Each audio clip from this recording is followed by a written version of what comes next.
So you want to buy my obedience with some third-rate flattery and a board seat? How about access to a $150 million war chest that we now control? The road to the White House. For the next 30 years. Goes through Wisconsin, Michigan, Ohio, and Missouri. But since you've retired, your reach only goes as far as Illinois. Think about the kind of influence that purchasing power could buy you across the region, Senator. And across the country.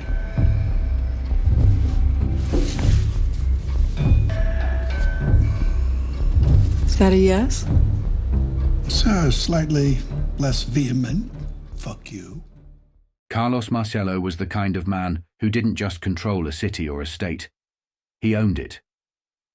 In a world where loyalty was measured in dollars and silence bought power, Marcello was the undisputed kingpin of Louisiana, a man who didn't just manipulate the system. He was the system. From the sultry streets of New Orleans to the dusty highways of Texas, Marcello's empire was a shadow government, a well-oiled machine of corruption, bribery, and absolute control. "I'm the boss of Louisiana," he once reportedly told an associate. "Not just New Orleans, the whole damn state, and the state protects me." This wasn't idle talk. Marcello's power was rooted in the simple truth that 3 can keep a secret if 2 of them are dead. He understood the delicate balance of fear and reward that kept his network of judges, district attorneys, sheriffs, and politicians in line. Marcello's organization didn't just offer bribes, it offered indulgence. High-ranking officials were wined and dined in dimly lit speakeasies, their desires fulfilled in back rooms and private clubs stocked with the finest liquor, the most exclusive company, and the most forbidden pleasures. "The district attorneys are our best friends," Marcello once bragged. "They eat at our restaurants, drink our wine, and enjoy our company. Not just here, but all the way up to Dallas." While the world marveled at the 5 families of New York and the brutal efficiency of Chicago's outfit, Marcello's empire remained a mystery, cloaked in the thick humidity of the Deep South. He didn't crave the spotlight like Al Capone or charming reporters like Frank Costello. He worked in the shadows, where whispers could become orders and deals were sealed with blood or bourbon. His empire extended beyond the usual rackets of gambling and extortion. It delved into human trafficking, sex trafficking, and every other dark corner where money could be made. Marcello's reach was vast, but his power wasn't just in his criminal enterprises. It was in his ability to make the system his accomplice. "We don't need protection," he once said with a smirk. "We are the protection. Police, state troopers, sheriffs, judges, councilmen, district attorneys. They're all part of our machine." This wasn't hyperbole. Marcello's influence extended to the very people tasked with upholding the law.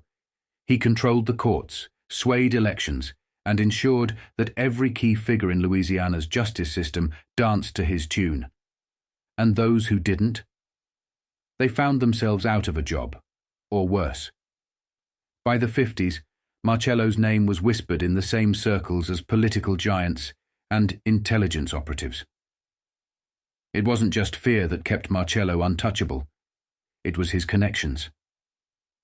Through the corridors of power, from the Office of Strategic Services to the fledgling CIA, Marcello's fingerprints were everywhere. He was the unseen hand. The man who could make problems disappear or create them with a snap of his fingers. Unlike his northern counterparts, Marcello didn't need the glamour of Manhattan's skyline or the bustling crowds of Chicago. His empire thrived in the swamps, in the smoky jazz clubs of New Orleans, and in the back rooms of small-town courthouses. He was a man who understood that power wasn't about being seen. It was about being felt in every decision made, every deal struck, and every life touched by his sprawling, ruthless empire. Carlos Marcello wasn't just a boss. He was the definition of organized crime in the South, a man whose wealth rivaled that of the most powerful mobsters in history, whose connections reached into the heart of America's intelligence community, and whose legacy remains one of the darkest and most compelling chapters in the history of the Mafia. The year was 1967, September 1st. The mob woke up to a gut punch, delivered not with a bullet, but with ink. Life magazine had done the unthinkable. It named names, families and crimes, shining a blistering spotlight on the underworld's most powerful organizations. Across America, over 25 mafia families were laid bare for public consumption. The exposé was explosive, but no one felt the sting more than the Louisiana crime family, headed by the cold, calculating Carlos Marcello. For Marcello, the timing couldn't have been worse. In 1963, Marcello had Washington by the throat. He'd tangled with the Kennedys, weathered accusations, and wielded influence like a political puppet master. 4 years earlier, he was untouchable. Now the press, who'd been charmed by John Kennedy's Camelot, turned their pens on the men lurking in the shadows of power. Marcello's anger burned hot, but he was no fool. This wasn't just a hit piece. It was a declaration of war. The Kennedy family's ties to the mob had been severed, but not forgotten. The story read like a fever dream of conspiracy and betrayal. Jimmy Hoffa, the Teamster kingpin, had spied on Marilyn Monroe, hoping to use her affair with JFK as leverage. But he was too late. By the time Hoffa got his ears on Marilyn's whispered secrets, the Kennedy brothers had already distanced themselves from their shady ties. Robert Kennedy, ever the cautious tactician, even dispatched himself to Marilyn's home, trying to retrieve a fabled notebook of secrets. What he didn't know was that Hoffa's men had bugged the room. The tapes didn't just capture Monroe's whispers, they caught RFK's fling with the blonde bombshell. When Monroe overdosed, intentionally or not, her death became a weapon in the mob's arsenal. Hoffa passed the tapes to Marcello, but the Louisiana boss barely blinked. "Small potatoes," he reportedly sneered. The press adored the Kennedys too much to let the scandal stick. Marcello's eyes were on bigger prizes, secrets so dangerous they could topple governments. And one secret loomed larger than the rest: the CIA's alliance with the mob. For years, the agency had courted gangsters to kill Fidel Castro. The Bay of Pigs and the Cuban Missile Crisis hadn't stopped this unholy partnership. Instead, it had deepened. Even the Kennedy administration couldn't sever ties completely, and the mob knew it. It was leverage, powerful, dangerous leverage. Then came the Valachi hearings, pulling back the veil on the mafia's inner workings. The Kennedys had pushed too hard. John F. Kennedy paid with his life. The plan to kill JFK, allegedly orchestrated by Marcello and his Cuban exile allies, played out like a Louisiana vendetta, quick, brutal, and surgical.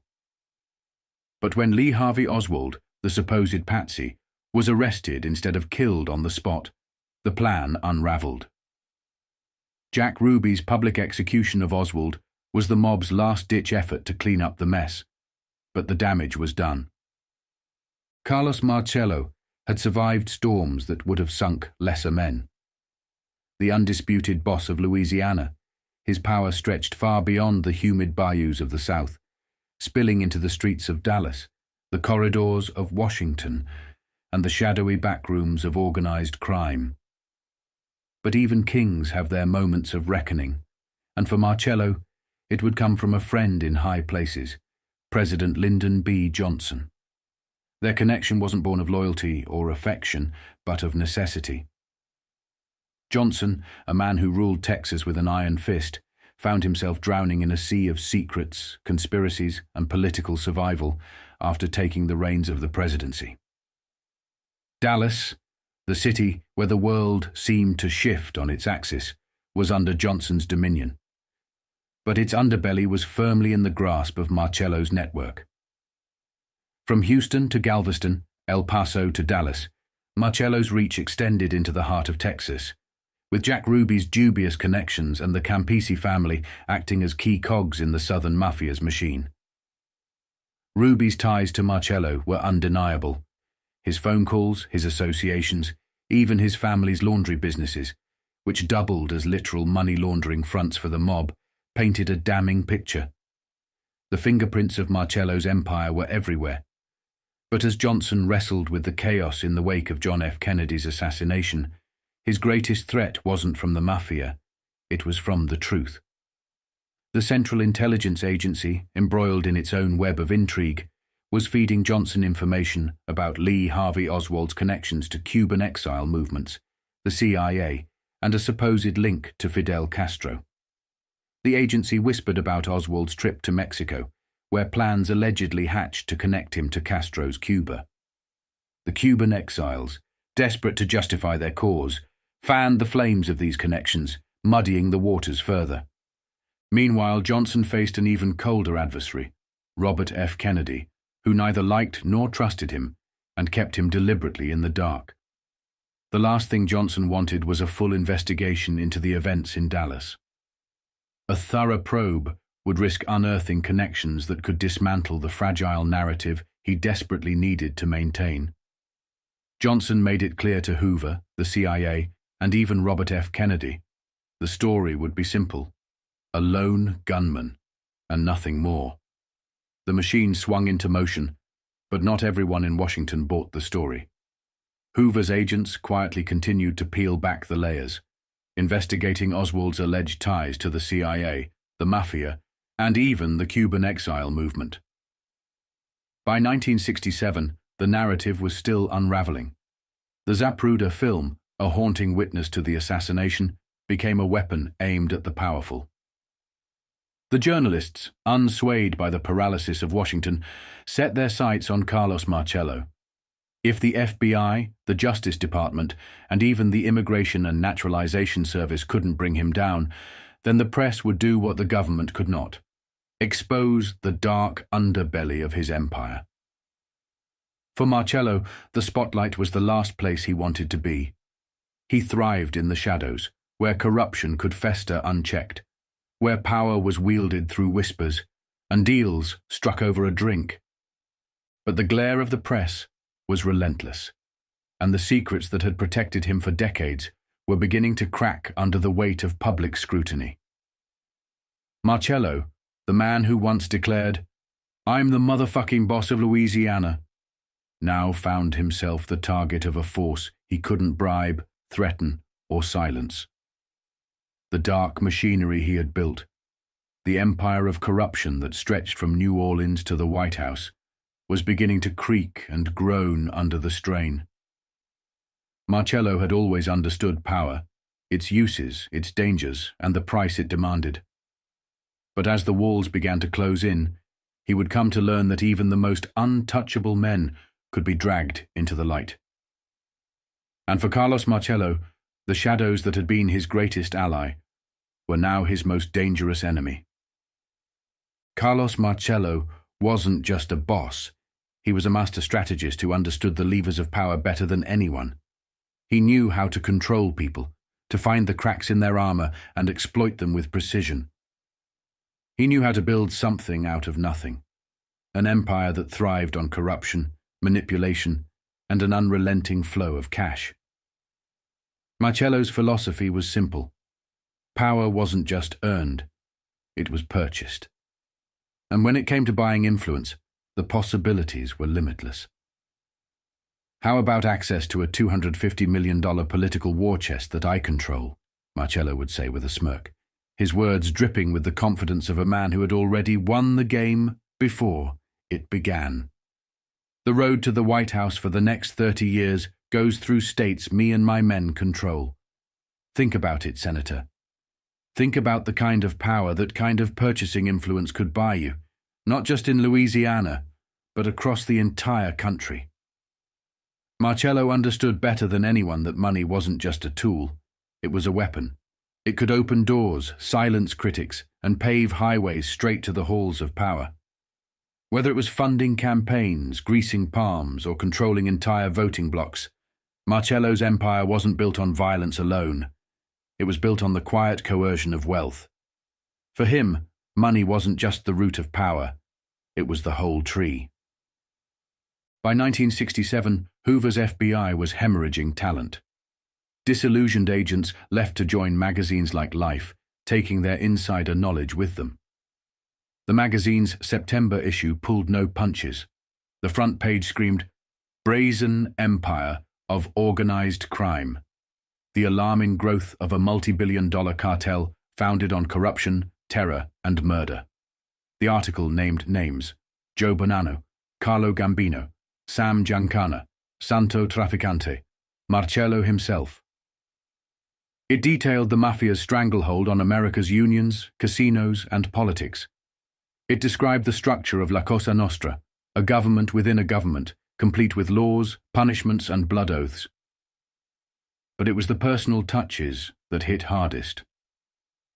Page after page painted a macabre portrait of the mob's reach. A spread on New Jersey's Ruggiero Boiardo, a capo whose mansion resembled a Gothic horror set, described the family statues and ominous gravestones marking his dominion. Another piece exposed the mafia's intricate scheme of Las Vegas casinos, siphoning millions from Teamster pension funds.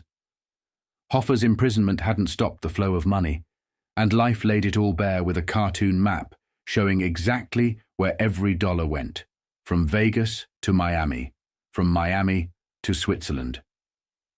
And then came the dagger in Marcello's heart. The final pages were a devastating blow to the Louisiana crime family.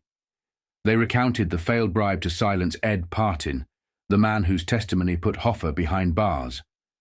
The bribe, reportedly orchestrated by Marcello, was an eye-popping $1 million, a record-breaking offer that went nowhere. The story painted Marcello as desperate, scrambling to protect Hoffa while his own empire began to crack under the weight of federal pressure. The Louisiana boss didn't take kindly to insults, but he also wasn't one for rash moves. The article, while damning, was just the first shot. The real war was still to come. Marcello knew it, and so did the rest of the mob. For now, Life magazine had delivered its message loud and clear. No one was safe. The secrets of the past were no longer buried in graves or locked in Hoover's vault. They were on newsstands, in the hands of everyday Americans. The mob's time in the shadows was over, and the reckoning had begun. Call it the mob. The name fits, although any of a half-dozen others, the outfit, the syndicate, La Cosa Nostra, the Mafia, serves just as well. Whatever it is called, it exists, and the fact of its existence is a national disgrace. In this issue and the next, Life reveals the structure, tactics, ruthlessness, and alarming strength of this brazen empire. The mob is a fraternity of thugs, but it holds such power, wealth, and influence that in one way or another it poisons us all. It rigs elections and, in so doing, destroys the democratic process. More and more, it is muscling into legitimate business, local, national, and international, to the extent that nearly every American is paying into its treasury in countless unsuspected ways. The 5,000 members of Cosa Nostra are all of Italian background, and most of them are Sicilians. Abetting them is a larger army of non-members, of many creeds and origins, who wittingly or unwittingly do the mob's bidding. The scale and sophistication of its operations challenge the imagination. The President's Crime Commission estimates the mob's annual profit from illegal gambling alone at $6 to $7 billion. Loan sharking, narcotics, labor racketeering, skimming, and all the varieties of extortion in which it deals bring in enormous additional sums wrenched out of the poor and those least able to resist the exploiters. Through the mechanism of the fix, it can, and too often does, control congressmen, state officials, and law enforcement men. The mob is, in fact, a government of its own, with its own laws, enforced with torture and murder. It is organized with ruthless efficiency to achieve its ends and protect its members from prosecution. At the top is a ruling body that settles internal disputes and preserves discipline. Beneath this Supreme Council are the officers and troops, the men who do the corrupting, bribing, extorting, terrorizing, robbing, and killing. The crime syndicate of today came into being with Prohibition and has continued to thrive and grow despite sporadic bursts of public concern. One of the principal reasons for this is that existing legal machinery is simply unable to cope with it. Criminal laws deal with individual crimes, not an international association. The mob's multi-tiered hierarchy insulates its leaders from direct participation in the crimes they order. To the continuing despair of police agencies, it has also benefited vastly from recent court decisions limiting the admissibility of evidence. Most of all, the mob has fattened itself on the public's appetite for its services, dope, sex, and gambling, and the public's apathy toward its evil.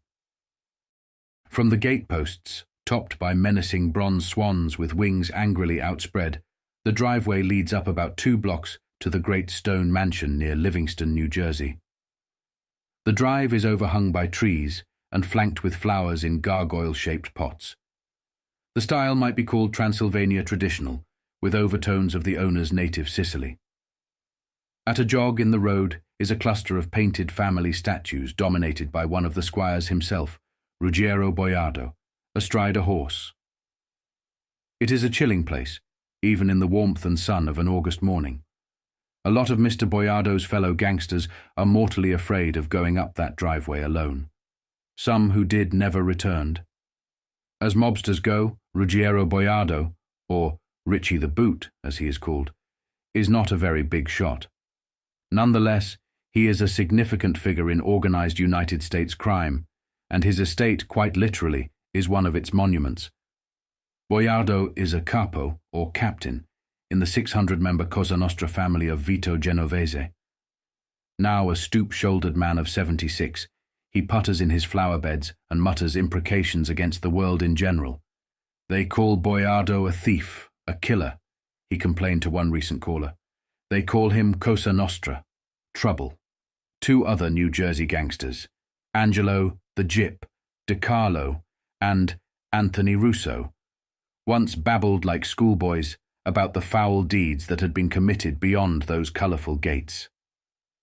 As an informant was to relate, the conversation went like this. "Stay away from there," said Russo. "So many guys have been hit there. There's this furnace way up in back. That's where they burned them." DeCarlo, fascinated, asked for details. Russo cheerily ticked off victims by their first names. Oliver, Willie, Little Harold, Tony. He himself, Russo bragged, had carried Little Harold to the furnace by a chain tied to the dead man's throat. Authorities are convinced Russo was not exaggerating. Certainly the number of victims incinerated at Boiardo's estate exceeds the number buried on the much-publicized chicken farm near Lakewood, New Jersey, where remains of 2 bodies and traces of a 3rd were found last March. But no corpses have ever come to light at Boiardo's. People thought to have died there are listed officially as missing persons. Even the big shots of Cosa Nostra approach Boiardo's notorious estate with respect. In November 1957, when the High Council met there to divide the territory of the late Albert Anastasia, they came and left as a group, thus avoiding the path described by Russo, way up in back.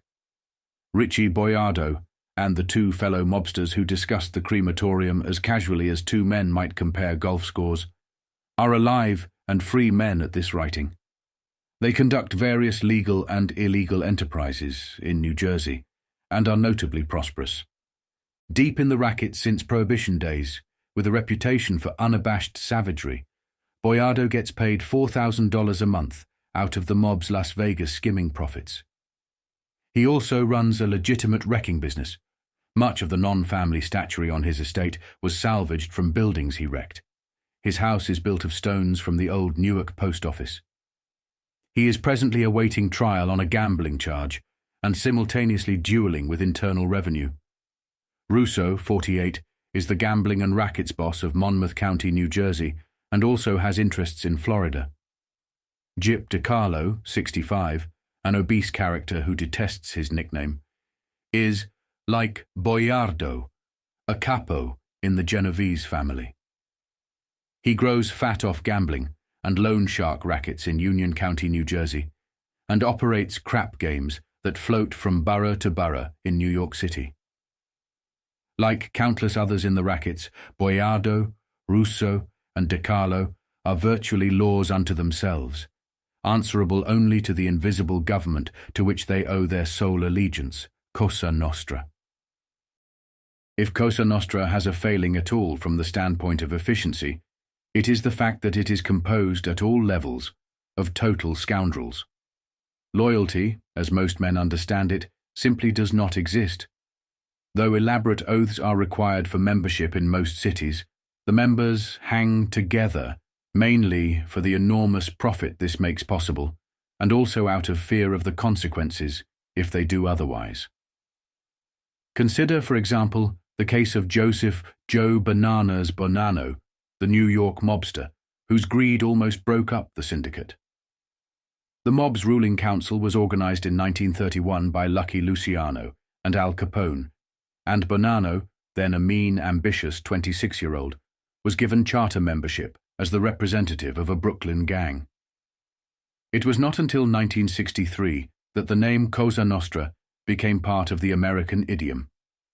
That was the year Joe Valachi, a small-time killer for the mob, decided to spill the Brotherhood's secrets to federal agents and then, on network television, to a congressional committee. As Valachi detailed it, and as some lawmen were already aware, each of the commissioners serving on the ruling council is the head of a subdivision called a family, which more or less has free rein over the rackets in its own territory. Any disputes over territorial jurisdictions are settled by the commission.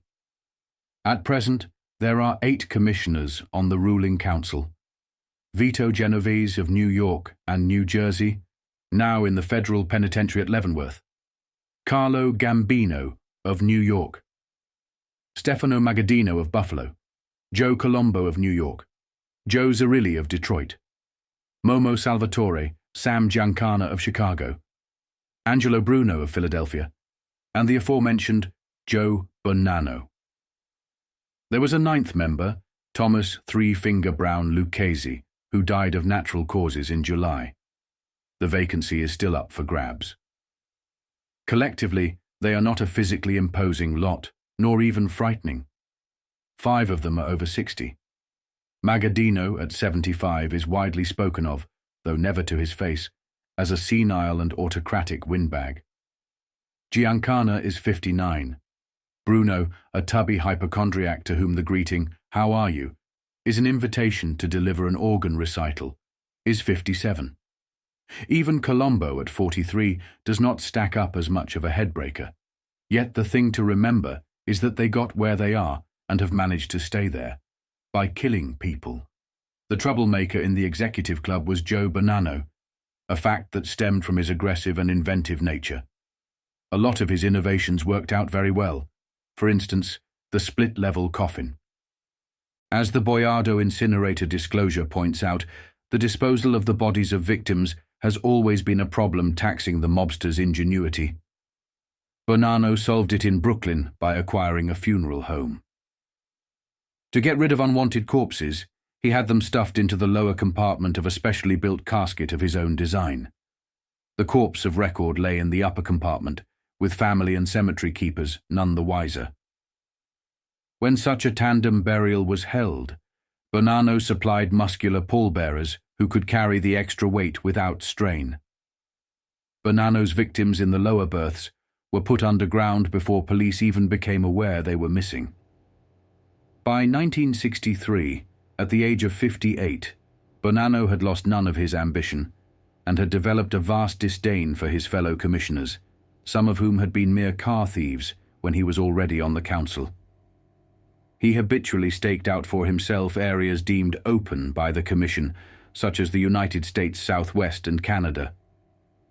"He's planting flags all over the world," fumed Commissioner Magaddino when Bonanno muscled into Magaddino's Canadian preserves. The greedy Bonanno was doing more than planting flags. Seeing a chance to seize control of the Brotherhood, he issued contracts for the murders of 3 fellow commissioners: Magaddino, Lucchese, and Gambino, and another contract for the slaying of the head of a family in California, Frank Desimone.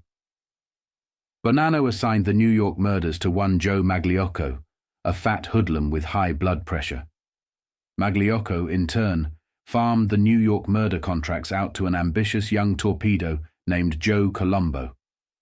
Colombo turned out to be more of an angler than a triggerman. He tipped off the commission to Bonanno's planned coup, and they hurriedly convened a meeting to deal with the treachery. Magliocco and Bonanno were summoned to face charges. Magliocco appeared in a panic, made a full confession, was banished from Cosa Nostra, fined $50,000, and sent home. Shortly thereafter, he died of a heart attack. Meanwhile, his family and his commission seat were given to the stool pigeon, Colombo. Joe Bonanno never showed up for trial. He hid out on the West Coast, using the name J. Santone. Then, in 1964, he went to Canada to poach once more on Magadino's grounds. Magadino went into a frenzy, calling a commission meeting for September 18, 1964, in the Englewood Cliffs, New Jersey, home of gangster Thomas Eboli. Bonanno ignored that meeting too, despite the entreaties of the Commission's emissary, Sam de Cavalcante, whose biggest previous distinction had been in trying to develop a garbage disposal unit that would reduce a human body to a meatball. In the face of Bonanno's insults, the council accepted the advice of its Chicago commissioner, Momo Giancana. Kill, kill, why don't you just kill the guy? On October 14th, Magadino met in Buffalo with two men. An informant has recalled bits of the conversation. New York, the lawyer, we got the car. 7 nights later, Bonanno and 4 lawyers dined in a New York steakhouse. A 6th man joined them about 11 o'clock at night. He left the table twice, walking out in a rainstorm to use a corner phone. Shortly after midnight, Bonanno's party left the restaurant in taxis. The 6th man, who took a separate taxi, got out at 37th Street and Park Avenue and beckoned to 2 men standing on the corner. A few minutes later, Bonanno arrived at an apartment house a block away. The 2 men stepped up and forced Bonanno into a car at gunpoint. Though there has been all sorts of speculation about the kidnapping, including a theory that Bonanno staged the whole thing to avoid an appearance before a grand jury, the fact is that he was held for about 6 weeks, somewhere in the Catskills. There he talked his captors out of killing him by raising the spectre of a nationwide gang war if they knocked him off. But if they let him go, he promised to turn over his gang and his rackets in gratitude. Apparently the commissioners' lust for loot exceeded their lust for vengeance, for they turned him loose in December 1964. Bonanno was only fooling. He went to Haiti to bide his time, then returned to New York last year to rally his gang, claim his place on the commission, and continue his invasion of Canada. Magadino still howls about it, but the other commissioners, perhaps afraid of the guns in Bonanno's family, seem intent on trying to ignore him, hoping he will either go away or something. This cartoon map illustrates how organized crime spans and penetrates the country, with interests ranging from extortion, narcotics, prostitution, loan sharking, and every conceivable form of gambling, to hijacking, bootlegging, and murder for hire. As indicated, the mobsters have also gone legitimate, muscling into such varied enterprises as banking, music recording, trucking, garbage collecting, and undertaking. Red stars mark the home territories of members of the commission that rules Cosa Nostra, whose portraits are shown in the storm cloud above the map. Under a truce arrangement that is more or less respected by all mobsters, Las Vegas and Miami are designated as open cities where any family may operate. Broken lines indicate routes taken by bagmen carrying skim money, the millions of dollars siphoned tax-free from gambling receipts in Las Vegas and the Bahamas. Meyer Lansky, the multimillionaire non-member who masterminds the skimming intrigues of Cosa Nostra from his base in Miami, ensures that a portion of the loot gets to the mob's bank accounts in Switzerland, after taking a hefty cut for himself. The disturbing fact is that the mob today is spread across the land and has been able to insinuate itself into the core of society. Most Americans are just not aware of the extent of its influence.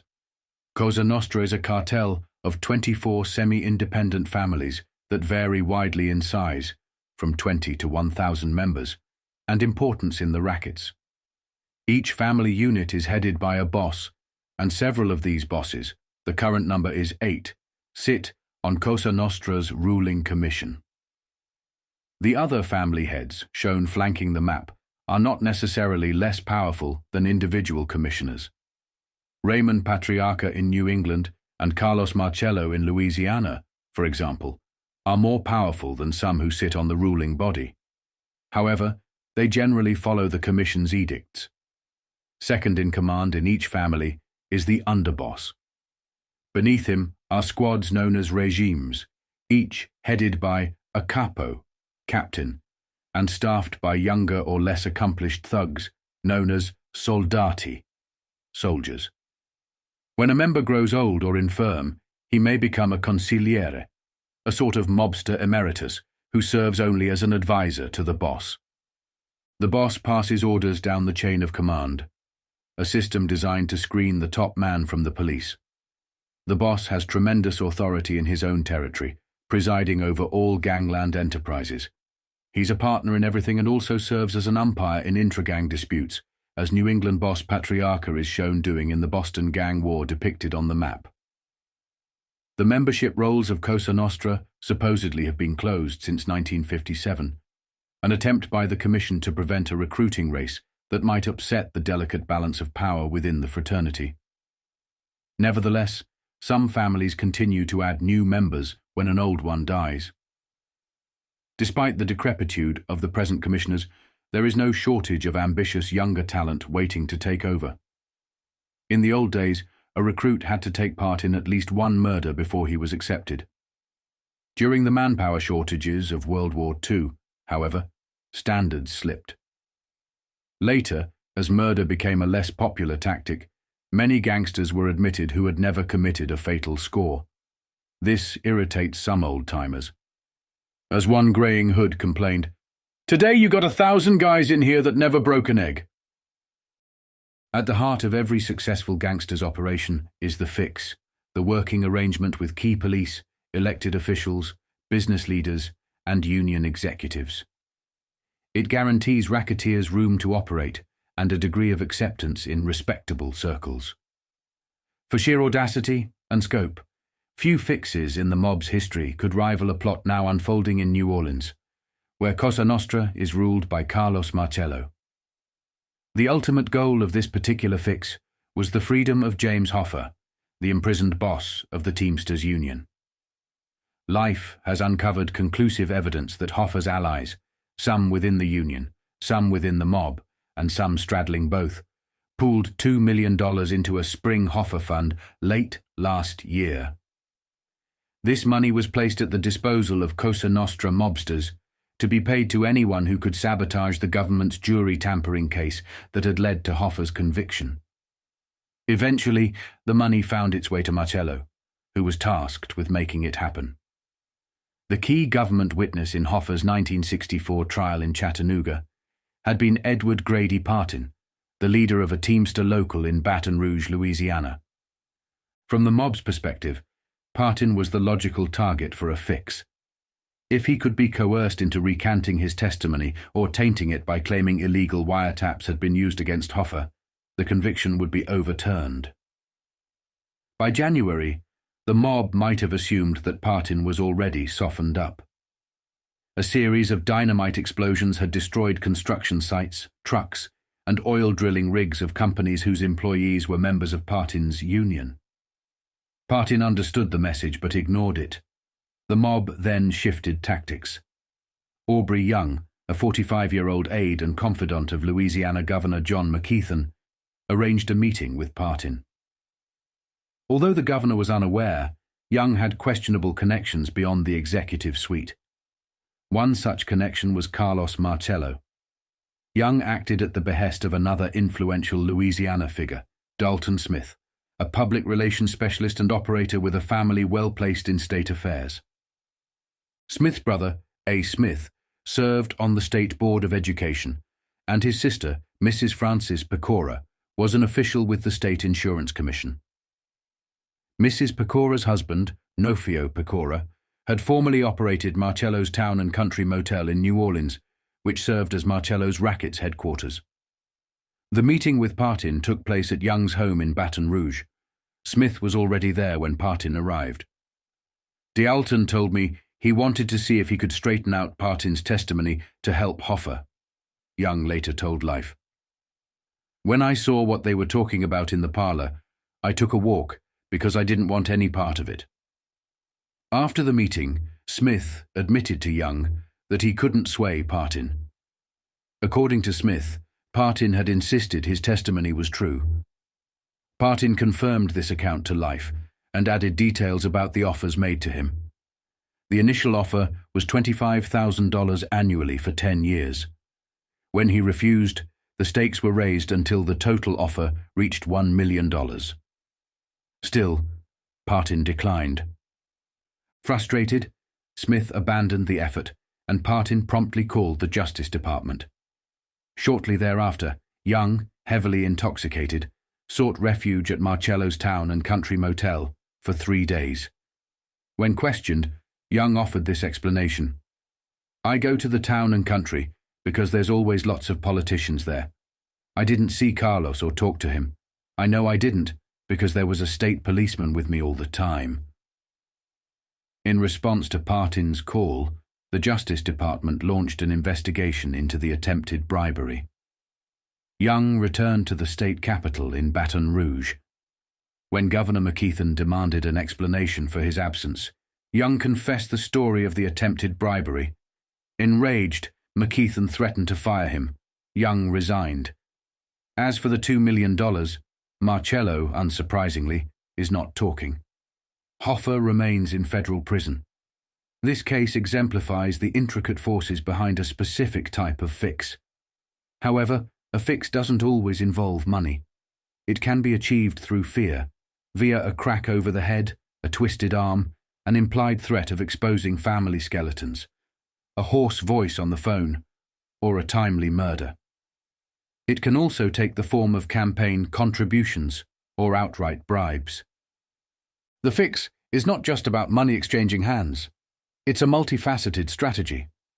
It can involve public relations councils who emphasize the so-called good deeds of mob enterprises, like charitable donations, or who plant stories in newspapers about the charm, wit, and connections of mobsters, portraying them as glamorous figures seen mingling with elites in high-profile settings.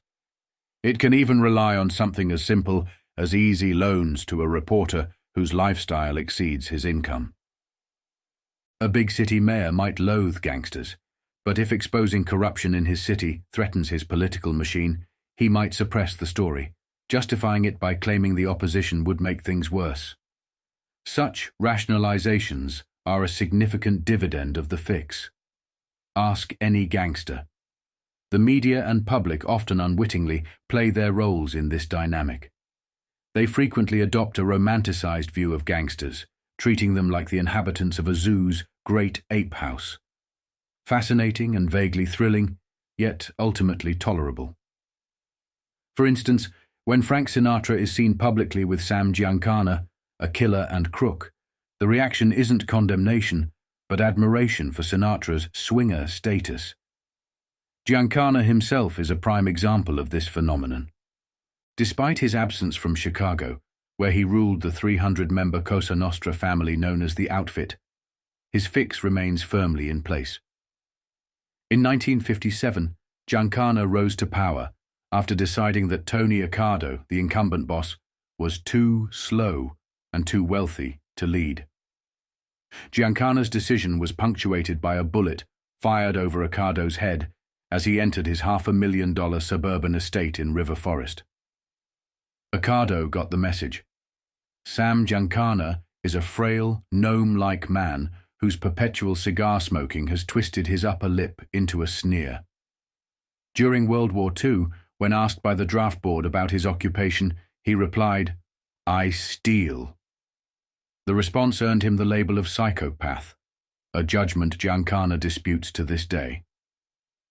"I was telling them the truth," he insists. By the time he was old enough to vote, Giancana had been arrested 3 times for murder.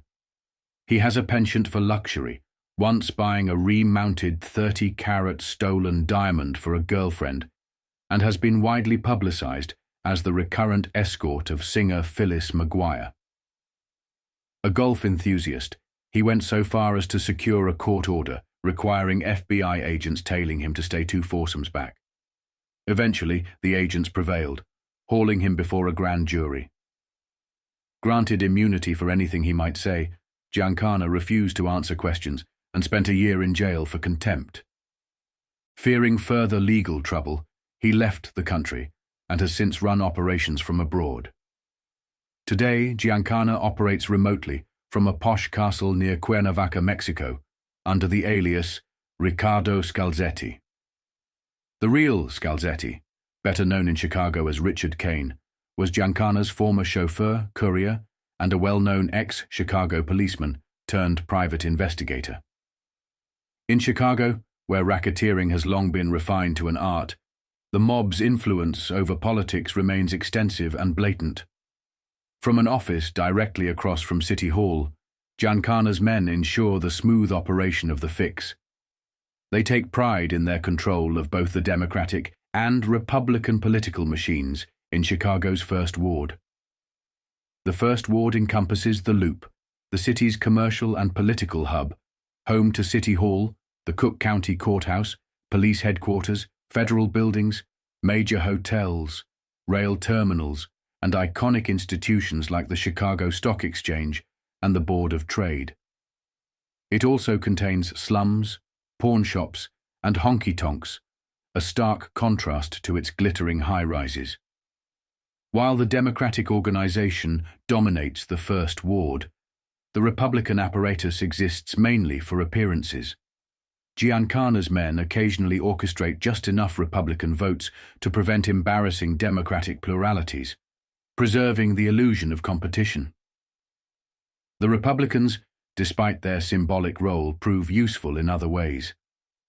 Earlier this year, for example, Giancana and Miss McGuire were seen driving a white Oldsmobile in Mexico City. The car was registered to Peter Granata, the Republican committeeman for the First Ward. The fix is the lifeblood of organized crime. It takes many forms, from outright bribery and intimidation to public manipulation and political infiltration. Regardless of its guise, it secures the mob's place at the center of power. Although Cosa Nostra's control over the 3 wards is as familiar to many Chicagoans as the Water Tower, Mayor Richard Daley, the long-reigning leader of Cook County's Democrats, remains aloof. Like Chicago mayors before him, Daley bristles at allegations of organized corruption in his city, treating such accusations as attacks on Chicago's reputation. Leadership of the ward organizations, he insists, is solely the concern of the residents within those wards. The First Ward Democratic headquarters, located conveniently across LaSalle Street from City Hall, is a permanent hub of political corruption. Politicians, policemen, journalists, and other influential figures regularly visit the office to trade favors.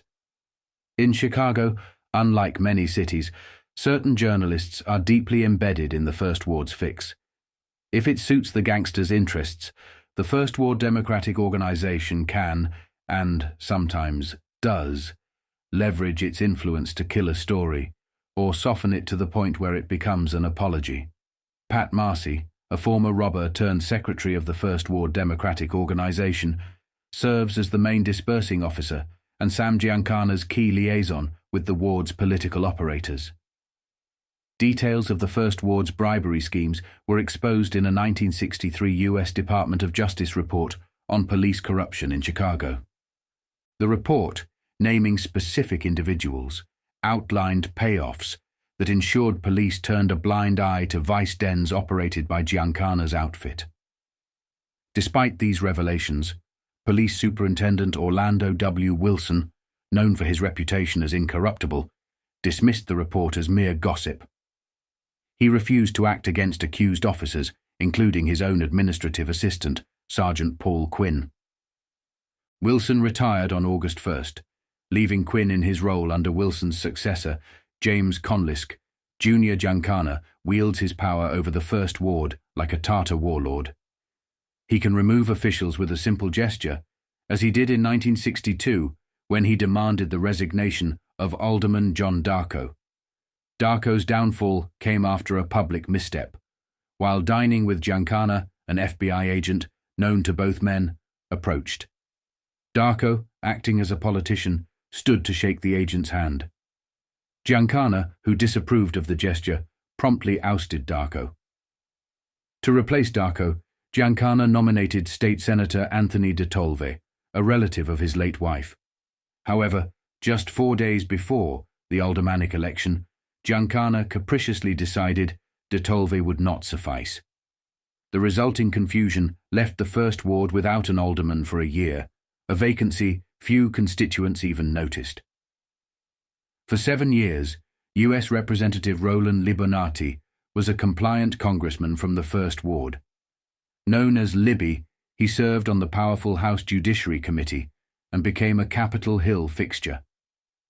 Giancana's son-in-law, Tony Tisci, was employed as Libonati's assistant, earning an annual salary of $11,829.84 on the government payroll. In 1962, Giancana decided Libonati had outlived his usefulness. The congressman, citing his wife's ill health, obediently declined to run for re-election in 1964. Tisci, however, retained his position as an aide under Libonati's successor, Frank Annunzio. Eventually, the grand jury investigation that led to Giancana's imprisonment exposed Tisci's refusal to testify, citing fear of self-incrimination. Following this disclosure, Tisci resigned from Annunzio's staff. Pat Marcy, John D'Arco, and Tisci all invoked the Fifth Amendment during the investigation, shielding themselves from further questioning.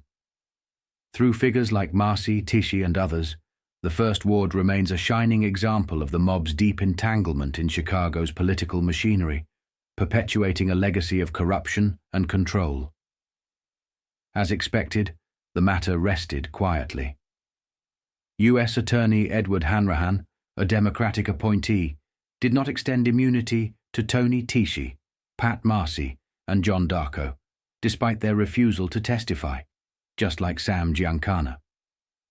Offering them immunity might have embarrassed Mayor Richard Daley's Democratic machine.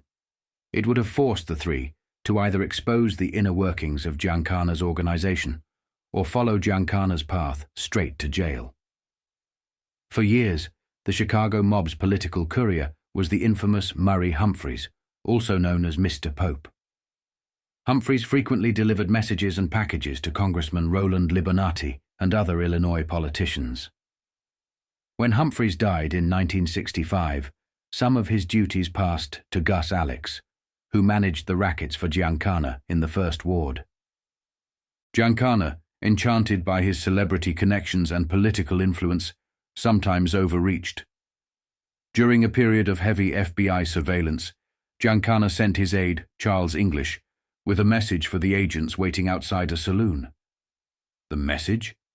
An invitation to then Attorney General Robert Kennedy to sit down and talk about calling off the agents. English boasted, "Elected officials all over the country, hundreds of them, owe their jobs to Mo." He ended with a casual suggestion. "Mo says if Kennedy wants to talk, he should get in touch with Frank Sinatra to set it up." Kennedy ignored the overture, and Sinatra soon fell out of favor with the New Frontier administration. The FBI pressed on, ultimately securing a jail sentence for Giancana in 1965. Some of Giancana's lieutenants maintained their own influential connections.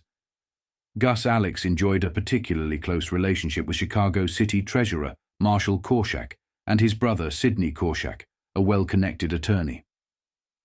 Sidney, a trusted ally of Chicago gangsters, was once described by a mobster as, "A message from Sidney is a message from us." On his 1957 application for an apartment on Lakeshore Drive, Alex listed himself as a $15,000 a year employee of Marshall Korshak, who was then a state senator. One key political favor, often rendered by corrupt officials, is intelligence sharing. These officials leak information about potential actions against the mob or provide early warnings of investigations. In 1962, Attorney General Kennedy circulated a confidential list of gangsters targeted for investigation. Within weeks, a copy of the list surfaced in an office on Michigan Avenue used by Giancana and Alex. The seemingly glamorous image of Giancana, embraced by figures like Frank Sinatra and Phyllis McGuire, would likely crumble if they had overheard a conversation in Miami years earlier among Giancana's men. The discussion revolved around William Jackson, a massive enforcer for the outfit, weighing over 350 pounds. Jackson had fallen out of favor and was marked for punishment. According to an informant, James Torello and Fiore Buscieri gleefully recounted the details to John "Jackie" Cerrone. Jackson was hung up on that meat hook, Torello said. He was so heavy he bent it. He was on that thing 3 days before he croaked. Buscieri chuckled, adding, "Jackie? You should have seen him. Like an elephant. And when Jimmy hit him with that electric prod..." Torello interrupted with excitement. "He was flopping around on that hook, Jackie. We tossed water on him to give the prod a better charge. And he's screaming." The conversation shifted to other gruesome methods of torture, their tone disturbingly casual, like fishermen trading tips about lures. Torello described the stretcher, a device used to chain and stretch a victim until their joints popped. He added, "Remember the guy that sweated so much he dried out? He kept begging for water. I think he died of thirst." These men were Giancana's soldiers, executing his brutal brand of justice. Giancana, as their boss, was the one who handed out contracts for murders like that of William Jackson. He remains, even from exile, the architect of such horrific acts, cementing his legacy as one of organized crime's most ruthless figures. The cardinal principle of the fix is simple and unchanging: align with winners. This philosophy naturally fosters bipartisanship, as Sam Giancana famously advised in 1961 while reviewing his covert investments in the Stardust Casino in Las Vegas. "Do like we do in Chicago, give to both parties." When matters as sensitive as these investments arise, the man most relied upon for his expertise is Meyer Lansky. Though not a Cosa Nostra member due to his Jewish heritage, Lansky is the mob's foremost financial strategist. He masterminded the skim, the system through which untaxed cash was siphoned from Nevada casino profits. Nevada has long been open territory for Cosa Nostra. Since legalized gambling turned Las Vegas into a high-rolling haven, mob factions from Cleveland, Chicago, Miami, and New York have maintained representatives to oversee their hidden interests. This interconnection created a significant stake in Nevada politics. Giancana's advice on bipartisanship was not merely theoretical. In 1963, the Fremont Casino's $19,500 political contribution budget required Meyer Lansky's personal approval. The breakdown included $5,000 for a justice of the Nevada Supreme Court, $200 for a justice of the peace, $300 for a county commissioner, $500 for a state assemblyman, and $500 for a candidate for lieutenant governor. On the national stage, $1,000 went to one prominent political figure and $12,000 to his opponent. The payoff, of course, secured influence in Las Vegas, Carson City, and Washington, not only for Ed Levinson, the Fremont's operator, but also for Lansky. Levinson at the time had additional connections in Washington. He and Benjamin Siegel, Lansky's bagman for skim deliveries to Miami Beach, were partners with Bobby Baker in the Serve You vending machine venture. Baker, as Senate Majority Secretary, was a confidant of then Senate Majority Leader Lyndon Johnson. Major Riddle, operator of the luxurious Dunes Casino, succinctly explained the rationale behind such contributions. When his casino's owners balked at a $20,000 donation to a high-ranking official in then-Governor Grant Sawyer's office, Riddle clarified, "The guy does whatever we want.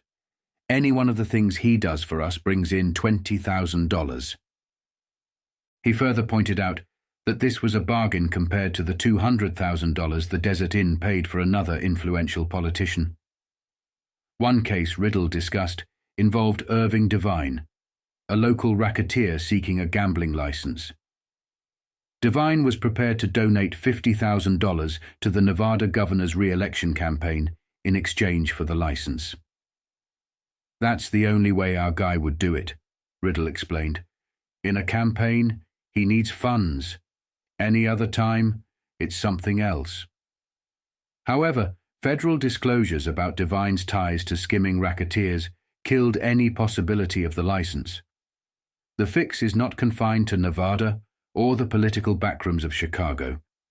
It thrives in New England, where it is executed with a ruthlessness characteristic of Raymond Patriarca, Cosa Nostra's proconsul in the region. At 59 years old, Patriarca commands a tightly disciplined gang of 150 members, managing a vast network of rackets and legitimate businesses across Massachusetts, Rhode Island, Connecticut, and Maine. Patriarca is distinguished in two ways within Cosa Nostra. He excels at manipulating law enforcers and lawmakers alike, and he has the dubious honor of being the only boss to operate for over 3 years under the surveillance of an FBI microphone. This egregious breach of security has been a subject of multiple Cosa Nostra commission discussions. Bosses have been killed for less. The FBI bug, planted in Patriarca's Providence, Rhode Island office, was already a catastrophe. Yet Patriarca worsened matters by allowing transcripts of the recordings to appear in federal court records. This misstep was rooted in his arrogance. It began with the tax fraud trial of one of his capos, Louis Taglianetti. When Taglianetti was convicted, Patriarca ordered an appeal of the conviction, inadvertently escalating the visibility of the transcripts.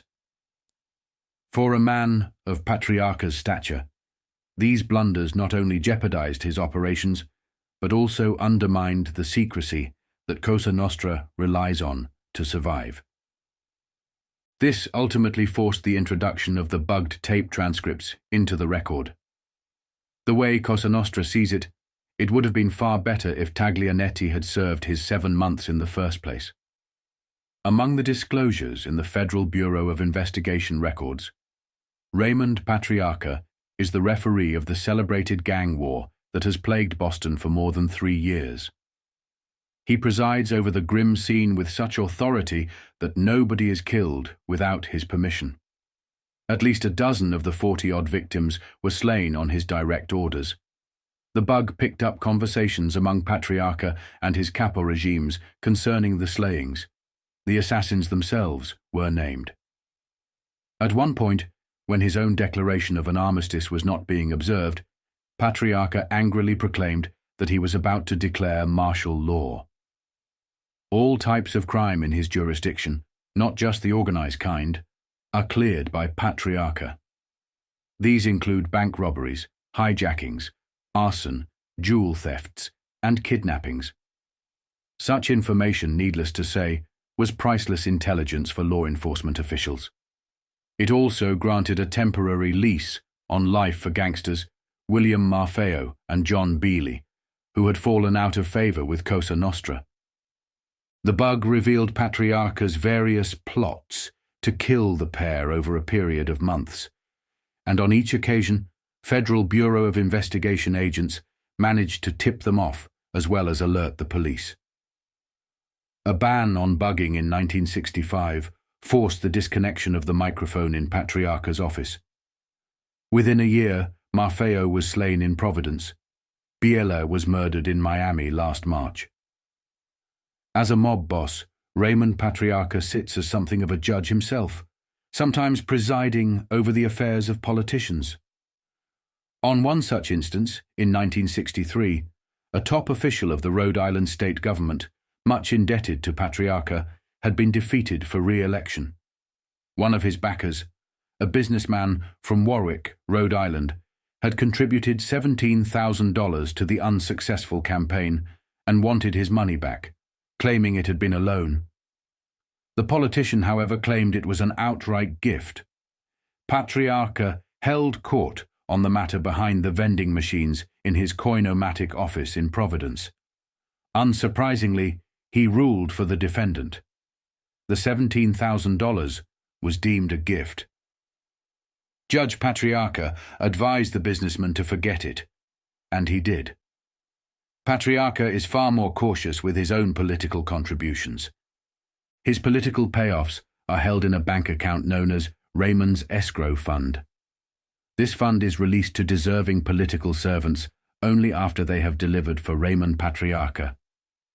A good example of this strategy was a battle in 1963 in the Massachusetts legislature over a proposed extension of the racing season at the Berkshire Downs racetrack in Hancock, Massachusetts. At the time, Patriarca and the late Thomas Lucchese were among the gangsters holding secret interests in the track. More racing days were needed to keep it from going bankrupt. Patriarca spread the word that there would be an added purse of $25,000 in Raymond's escrow fund for dispersal if the track got a lengthened season. There was a stormy floor fight in the legislature. Patriarca's forces lost, but the $25,000 remained in Raymond's escrow fund. However, in routine matters, Patriarca's fix, despite his tendency to talk too much about it, has worked smoothly. For instance, on Friday afternoon, July 27, 1962, a high-ranking state police officer flashed a yellow alert to Jerry Angiulo, Patriarca's underboss in Boston, warning him that there would be a raid the next day on gambling joints at Revere Beach. When the raiders arrived, Patriarca's 5 establishments were discreetly closed. The police raided only the independent gamblers who had been foolish enough to refuse to cut Angiulo and the mob in on their operations. On the following Tuesday, Angiulo's 5 casinos reopened at new addresses and quickly absorbed the business of the gamblers who had been shut down in the raid. 3 years later, in June 1965, with the fix working as smoothly as ever, the entire sequence of closures, raids, and reopenings was reenacted at Revere Beach. If the Commission does not decide to eliminate him, Patriarca could eventually be tripped up by his own heavy-handed greed. Right now, the chief witness against him in a conspiracy case awaiting trial is Joseph Barboza, a 35-year-old hitman whom Patriarca had assigned in June 1965 to kill Marfeo, one of the occasions when Marfeo was tipped off. Later, Joseph Barboza was imprisoned on an unrelated charge. His gangster friends immediately set about collecting funds to pay for an appeal. 2 of them were ambushed by Raymond Patriarca's men and shot dead. The killers walked off with the $80,000 they had collected. Stranded behind bars and enraged at the betrayal, Barboza turned government witness. Patriarca may come to regret this turn of events. The fix, like any other form of commerce, is particularly susceptible to the winds of inflation. Nowhere was this more apparent than in New Jersey, home to Vito Genovese and other thieving murderers and politicians. In February 1963, 3 men sat down in a ramshackle club called The Barn on Route 22 in Mountainside, New Jersey, to discuss the rising cost of fixing police officials. 2 of them were the talkative old friends who had previously discussed Richie Boiardo's Incinerator, Angelo De Carlo and Tony Russo, the Genovese family's betting boss in Monmouth County. Russo's nickname in the mob was Little Pussy. His brother John, known as Big Pussy, had served time for murder. The 3rd man at the table was an informant for a law enforcement agency. The minutes of that meeting, kept secret until now, have been a key factor in the recent accumulation of intelligence by federal officials on New Jersey mob activities. The specific complaint of the 2 gangsters was the blatant greediness of a top-level officer in the New Jersey State Police. Russo said the police official was collecting $250 a month for ignoring bookies around Monmouth Park racetrack, plus $1,000 a month in gambling payoffs in Long Branch and another $1,000 from Asbury Park. As if this were not enough, Joe Ziccarelli, a Bonanno Kappa regime who controlled bookmaking and lottery action in Hudson County, was reportedly paying an additional $5,000 a month. Now, to top it off, Russo complained, this officer had the audacity to demand double payoffs for each month of the summer season, when resorts like Asbury Park and Long Branch thrived along with gambling profits. The irony of it all, DiCarlo added bitterly, was that he, Russo, and Ziccarelli had only themselves to blame. They had personally chosen this greedy policeman and arranged for a well-connected Hudson County politician to promote him to his high position on the force. DiCarlo promised to speak soon with the same politician about the state policeman's unseemly avarice. Whatever was said at that meeting, the result was fruitless. The police officer continued to extort heavy payoffs from DiCarlo, Russo, and Ziccarelli until his retirement 2 years later. Despite his high cost, he was too valuable to the mob to eliminate. He represented what is known in Cosa Nostra as a solid setup, the ultimate protection, a direct hand-to-pocket fix with a top law enforcement official in a policy-making role. The power of the fix in certain areas of New Jersey was nearly absolute. In Long Branch, for example, a town of 26,000 on the New Jersey shore, Russo told the informant that the mob had taken control. Russo bragged that they had fixed elections and orchestrated the ousting of a city manager. What we got in Long Branch is everything, Russo boasted. Police, we got. Councilmen, we got, too. We're gonna make millions. Russo added that another Kappa regime, Ruggiero Boiardo, keeper of the crematorium near Livingston, was looking to muscle in on the Long Branch profits with some road construction contracting. DiCarlo believed Boiardo was overstepping. He and his son Anthony already had more than enough with all the electrical work in Newark. Anthony Boiardo listed his occupation as public relations man for an electrical contracting firm in Newark. Several federal agencies have since confirmed and supplemented the information gathered from the Russo-DiCarlo conversation. One investigation stemming from this revealed that Angelo DiCarlo, Joe Ziccarelli, and Ruggiero Boiardo had collaborated to maneuver a friend of another gangster into the position of police superintendent in a large city in New Jersey. This mob-selected police chief had previously worked as a doorman at illegal craps games run by gangster John Lardiere.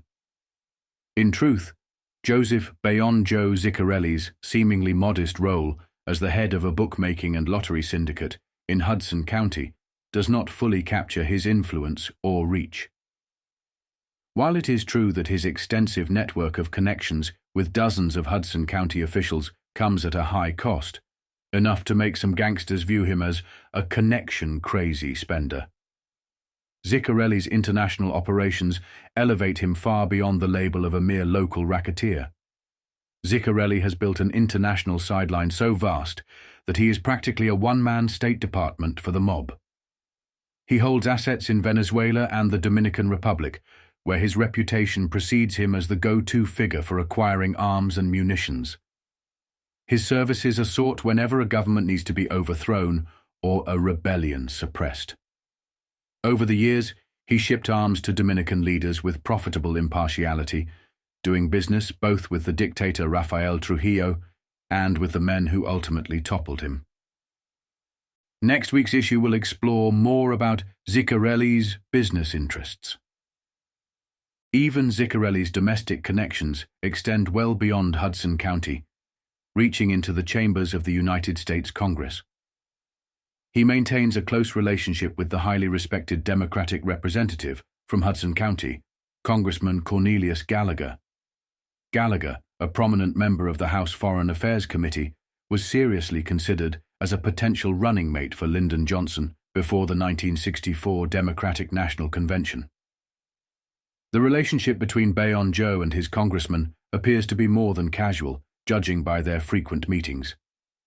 These gatherings typically take place far from Washington or Bayonne, where Gallagher resides, and Ziccarelli operates his rackets.